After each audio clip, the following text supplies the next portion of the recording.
Zippers haven't changed much since they were first invented, and neither have the problems we all have with them. Here are some tips on dealing with every zipper issue.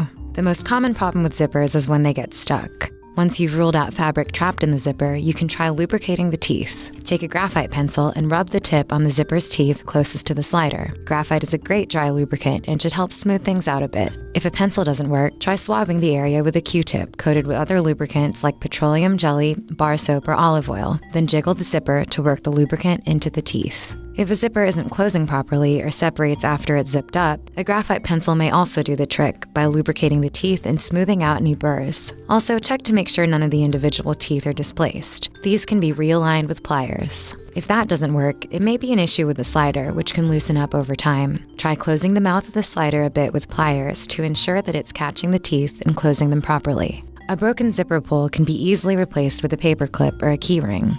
If a pant zipper won't stay up, then it's probably time to replace it. In the meantime, you can prevent fly mishaps by attaching a key ring to the zipper pull and hooking it over the top button. You can remove a broken slider by snipping it off with a pair of wire cutters. A new slider can be slid back on the teeth starting at the top of the zipper on the side with a retaining box. Fold aside the top stop, slide on the new slider, and then zip it up as normal. Now you can get back to zipping.